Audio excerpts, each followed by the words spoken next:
नमस्कार. मी पल्लवी पाठक. आपले जीए या चॅनलमध्ये सर्वांचं मनःपूर्वक स्वागत. मी आपल्यासमोर पॉप्युलर प्रकाशनानं प्रकाशित केलेल्या काजळ माया या पुस्तकातील पुनरपी ही कथा सादर करणार आहे. ही कथा मोठी असल्यामुळे काही भागांमध्ये तिचं प्रसारण करण्यात येईल. तेव्हा ऐकूया पुनरपी या कथेचा 4था भाग. जरा वेळ आपणही अंग टाकावे का असा माई विचार करू लागली. आज स्वयंपाकघरात काही कामच नव्हते आणि तिची झोपण्याची वेळ अद्याप बऱ्याच अवकाशाने होती. आता हा उदंड वेळ कसा ढकलावा हे तिला समजेना. तिने इकडे तिकडे पाहिले आणि कापडाचा एक तुकडा उचलून ती दादांच्या पुस्तकांच्या शेल्फकडे वळली. बऱ्याच दिवसात त्यांच्यावरची धूळ झटकली गेली नव्हती.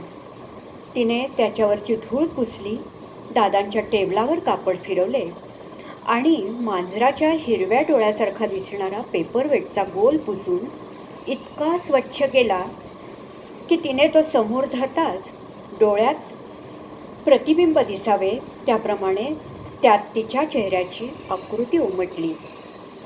ती एवढीशी आकृती पाहून तिला गंमत वाटली आणि तिने कौतुकाने तो गोल टेबलाच्या बरोबर मध्यभागी ठेवला.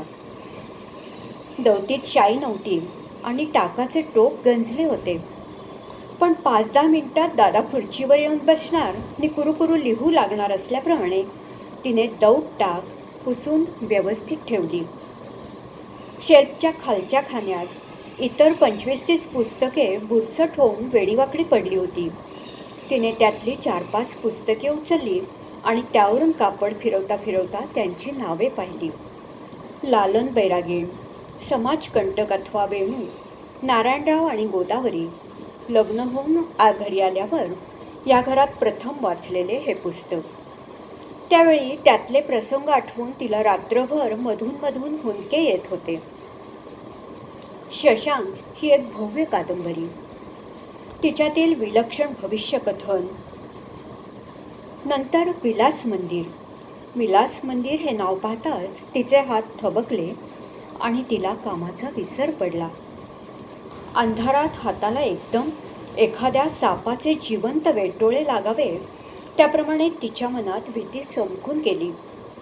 हे पुस्तक तिने वाचायला घेतले तेव्हा दादांनी रागावून ते तिच्याकडून काढून घेतले होते आणि बाजूला टाकले होते. ते वाचायला घेतले की घरात कोणी ना कोणी 6 महिन्यात दगावले होते म्हणे. 40-45 वर्षापूर्वी वाचायला उचललेले ते पुस्तक. पण त्यातल्या गौतमी आत्याला कोणते गुपित माहीत होते याबद्दलची माईला अजूनही उत्सुकता तेवढीच तीव्र होती. आता तिला वाटले शेवटची 2-3 प्रकरणे वाचावीत आणि ते गुपित एकदाचे समजून घ्यावे. फार तर काय होईल, 6 महिन्याच्या आत आपण मरून जाऊ. पण मरून जायचे म्हणजे नेमके काय? काय होईल? हे हातपाय डोळे सारे सोडावे लागतील. समोरचे सारे काही पुसल्याप्रमाणे नाहीसे होईल. बस का? साऱ्या आवडीच्या आतड्याच्या गोष्टी मागेच राहतील आणि कोठेही कशाशीही संबंध उरणार नाही. प्रकाशाचा एक देखील ओरखडा नसलेला सगळा अंधार. सारे शून्य. ना राग ना लोभ, वासना, निराशा, ईर्ष्या. सारे काही निशब्द, निश्चल, निर्विकार, अमर्याद, अनंत. माईने झटकन ते पुस्तक शेल्फमध्ये टाकून दिले.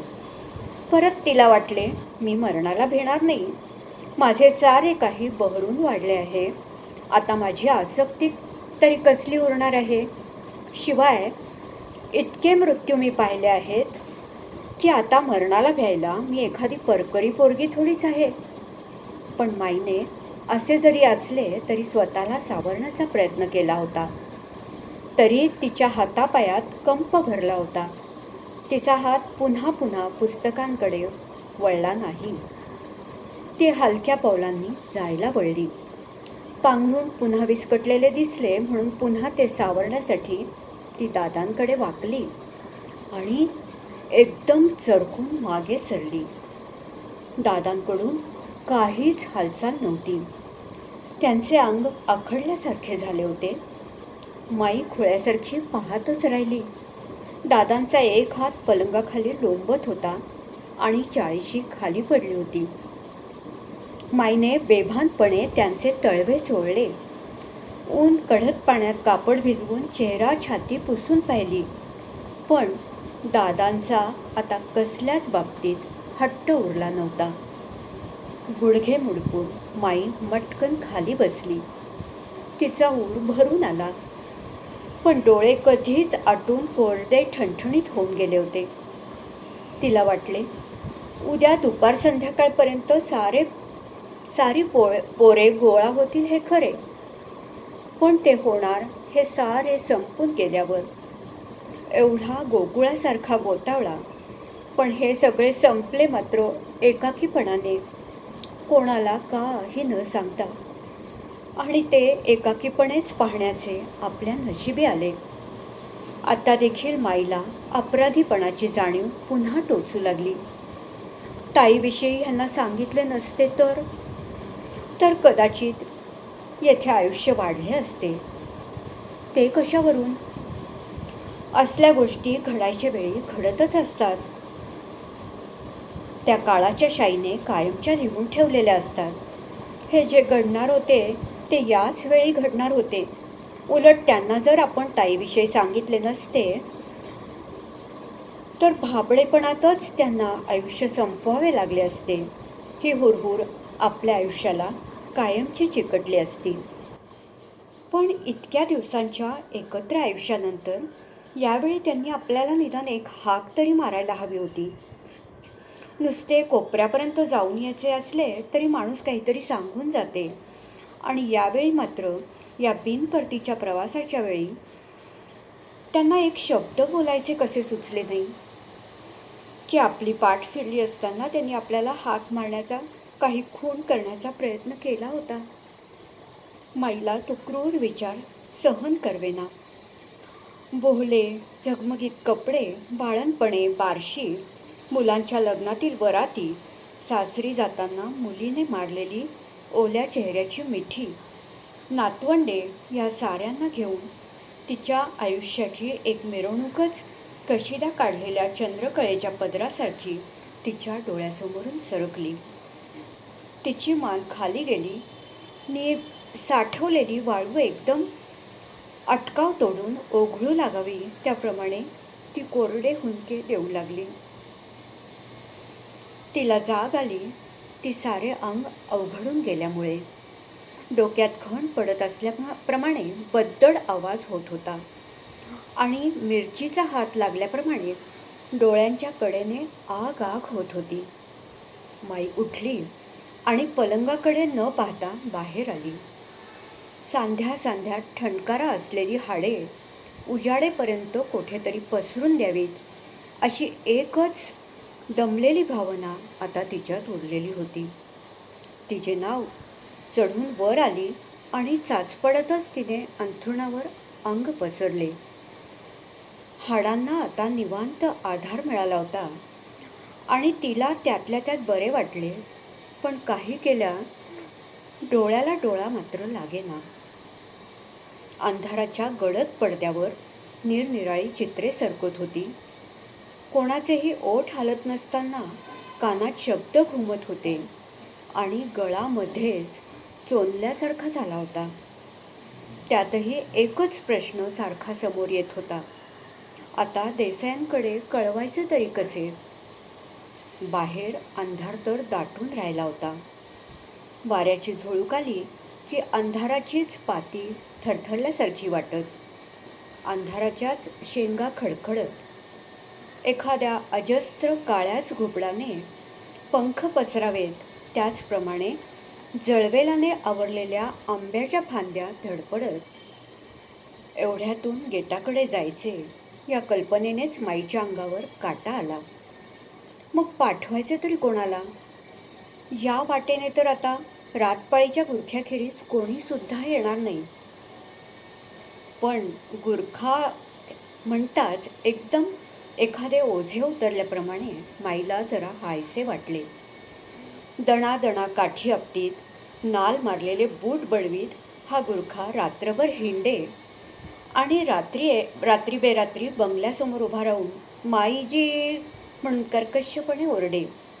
दर महिन्याला 1 रुपया मागायला तो आला की त्याच्या जुनाट कातड्याचा केल्याप्रमाणे दिसणारा बसकट चेहरा पाहून माईला अकारण चीड येत असे. पण आता त्याची आठवण होताच तिला एकदम कृतज्ञता वाटली आणि तिचे अंग थोडे सैलावले. थोड्या वेळाने पातळ उष्ण पेयाप्रमाणे मंद ग्लानी अंगावर चढू लागली आणि पावले उबदार मऊ वाटू लागली. परंतु पावलांखालचे मऊ मृदू काहीतरी हलू लागताच मात्र तिची झापड एकदम उडाली आणि तिने भेदरून उठून बसली. तिने दिवा लावला नि पाहिले. लाडली तिच्या पायांना खेटून बसली होती आणि रगाच्या घडीलाच लागून तिने आपली 4 पिल्ले अर्धवर्तुळाकार मांडली होती. अगं सटवे, सारं आवार पालथं घातलं की तुझ्यासाठी, माई म्हणाली. आणि ही काय जागा आहे की काय तुझी पिल्लावर ठेवायची?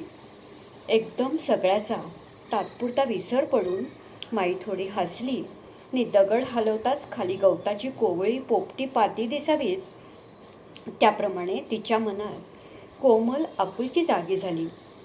ती किंचित पुढे सरकली आणि तिने प्रेमाने लाडलीच्या अंगावरून हात फिरवला.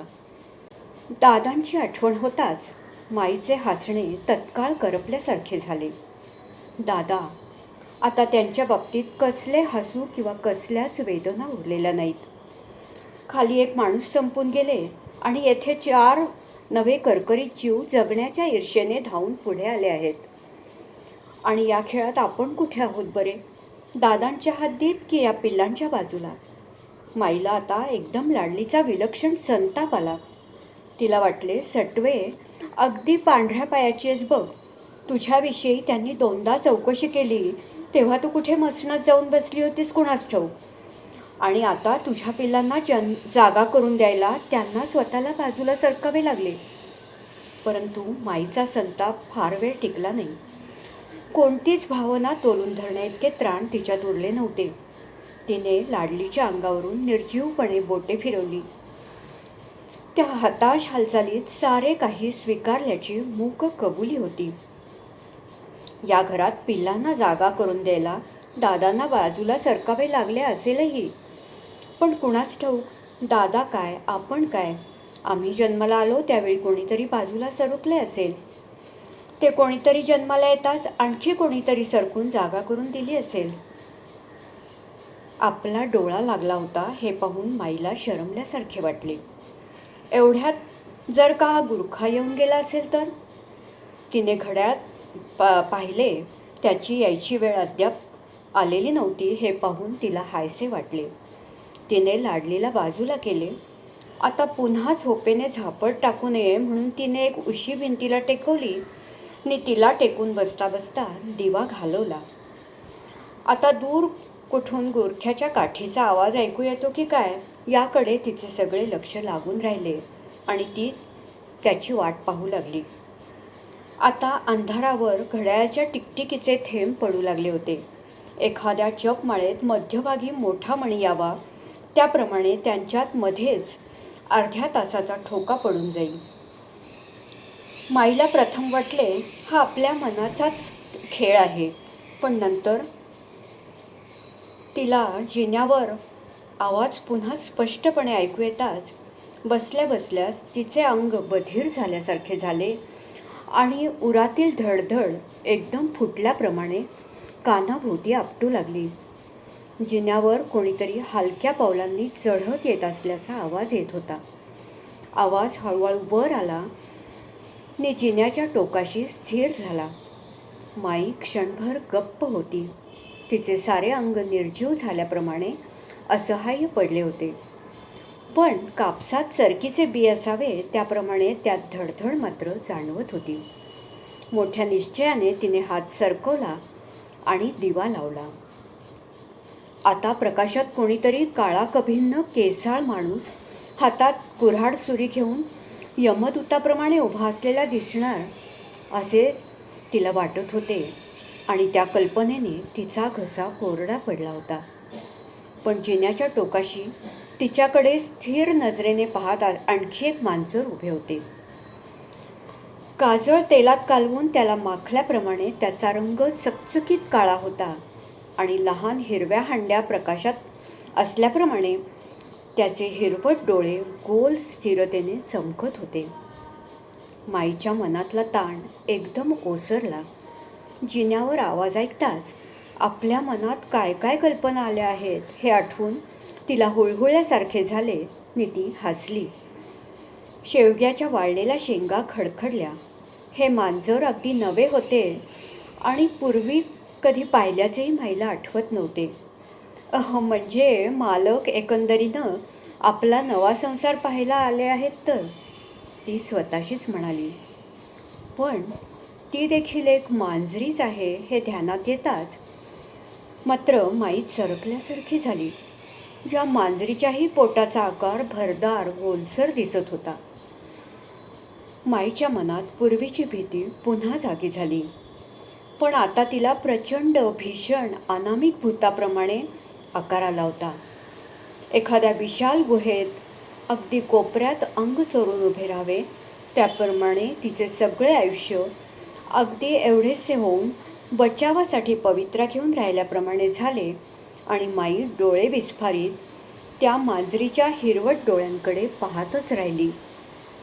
रस्त्यावर दूर कुठेतरी काठी आपटल्याचा, नालबंद बूट दगडावर आदळल्याचा आवाज ऐकू आला आणि झिपऱ्या फरफरत पावले आदळत अंधारच इकडे येत असल्याप्रमाणे तो आवाज जवळजवळ येऊ लागला. गेटपाशी येताच गुरख्याने आरोळी दिली, माईजी, माईजी. माईने उठण्याचा मनातल्या मनात खूप प्रयत्न केला, धडपड केली. तो आवाज पुढे जाऊ लागताच त्याला हाक मारून थांबवण्यासाठी तिने घसा ओढला. पण शब्दच संपल्याप्रमाणे खरखरी पलीकडे आवाज फुटला नाही आणि त्या हिरव्या गोलात काहीतरी लिहिलेले डोळे ताणून वाचण्याचा प्रयत्न करीत असल्याप्रमाणे माई त्या मांजरीकडे हताशपणे पाहत गप्प निर्जीव बसून राहिली. धन्यवाद.